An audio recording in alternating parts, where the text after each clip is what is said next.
আজিৰ প্ৰতিবেদনত আপোনালোকক দেখুৱাব বিচাৰিছোঁ এখন বৃদ্ধাশ্ৰম। কাৰ্বি আংলং জিলাৰ বকলিয়াঘাট থানাৰ অন্তৰ্গত ১ নং ওদালিত অৱস্থিত এই বৃদ্ধাশ্ৰমখনৰ কথা জানিলে আপোনাৰো চকু কপালত উঠিব। দুৰ্নীতি আৰু কেলেংকাৰীৰে ভৰা এই আশ্ৰমখন বছৰত মাত্ৰ ৩ পৰা ৪ মাহলৈকেহে খোলা থাকে।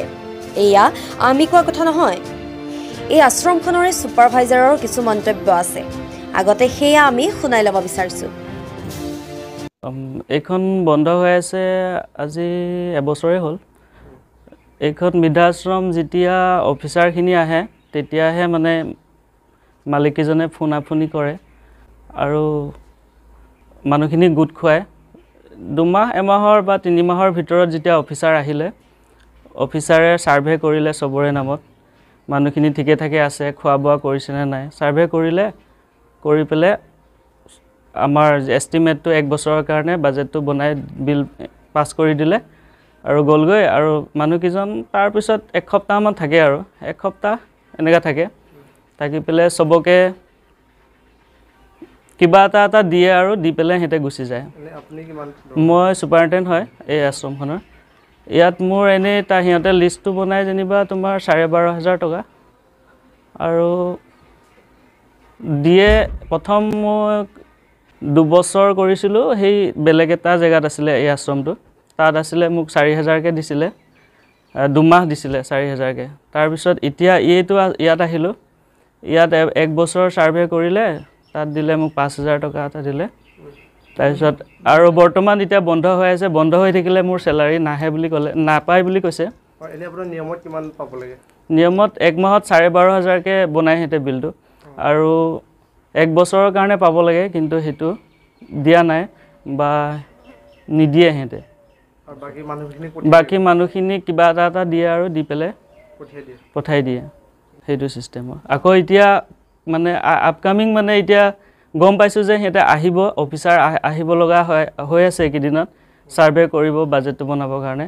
ফোনাফোনি কৰিছে মানুহবিলাকক সিহঁতে আহিম বুলি, আৰু আহিব চাগে এই 2 দিনৰ ভিতৰত। যেতিয়া আহিব আপোনালোকে আহিব, তেতিয়া লাইভ ভিডিঅ' বনালে আপোনালোকে গম পাব। যিহেতু এইটো এটা দুৰ্নীতি বুলি এতিয়া আপুনি বুজি উঠিছে, এইটো ক্ষেত্ৰত কি ক'ব? মই জনাত এতিয়া দুৰ্নীতি সম্পূৰ্ণভাৱে দুৰ্নীতিয়ে হৈ আছে। আমি হৈছোঁ গাঁৱলীয়া মানুহ, যিহেতু আমি কৈছে যেতিয়া আমি বোলো এনেই বেকাৰ থকাতকৈ আহি পেলাই 2 টকা পালে আমাৰ ঘৰখন চলিব, সেইটো ভাবি পেলাই আহিলোঁ। আহি পেলাই ইয়াত দুৰ্নীতিৰ লগত লিপ্ত হৈছোঁ। নিজে এতিয়া হেৰি হৈছে, মনটো মানে অলপ খেলিমেলি হৈছে। গতিকে মই ভাবিছোঁ যে এইবাৰ মই নকৰোঁ, এইবাৰৰ পৰা আৰু মই ইয়াত কাম নকৰোঁ। নগাঁৱৰ তাফাজ্জুল আলী আৰু ইক্ৰাম আলীৰ নেতৃত্বত চলি থকা এই আশ্ৰমখনত বৃদ্ধসকল আচলতে কৰ জানেনে? এজনৰ বাহিৰে এইসকল 1 নং ওদালি আৰু খগলাকটা গাঁৱৰ, যিসকলক মাতি আনি প্ৰতিদিনেই 100 টকাকৈ মাননি দি আশ্ৰমত ৰখোৱা হৈছে। বিগত কেইবাবছৰ ধৰি এনেদৰে চলি আছে মাথো দুৰ্নীতি আৰু কেলেংকাৰীৰ এই আশ্ৰমখন। যোৱা 24 চনৰ 25,63,000 টকাৰ বাজেট বনোৱা হয়। উল্লেখ্য যে অতুল অবৈধা যোজনা আঁচনিৰ নামত আবণ্টিত হোৱাৰ পাছত, অৰ্থাৎ দিল্লীৰ পৰা অফিচাৰসকল আহি অফিচিয়েল কাম সমাপ্ত হোৱাৰ পাছত পুনৰ বছৰটোৰ বাবে এই আশ্ৰম বন্ধ কৰি দিয়া হয়। এতিয়া এনে দুৰ্নীতি আৰু কিমান দিনলৈ চলিব? প্ৰশাসনে বিভাগীয় কৰ্তৃপক্ষই কিবা ব্যৱস্থা ল'বনে? সেয়া এক ডাঙৰ প্ৰশ্নবোধক হৈ ৰ'ব। আপোনালোকে 100 টকাকৈ বিচাৰে নেকি? নাই, বিচৰা নাই। নিজে দিম কৈছে। কেতিয়ালৈকে দিম কৈছে? মাহে দিম কৈছে। কিমান দিন কাৰণে দিম বুলি কৈছে? মাহে দিম কৈছে আৰু 100কৈ দিম কৈছে, তেওঁলোকে কৈছে। আমাৰ অইনে কোনো কোৱা নাছে। কোৱা নাই। আপোনাৰ শুভ নামটো? মোৰ নামটো কাৰ্তিক শইকীয়া। ঘৰ এই ওদালি ওচৰতে। মাতাৰ কাৰণে আহিছে আৰু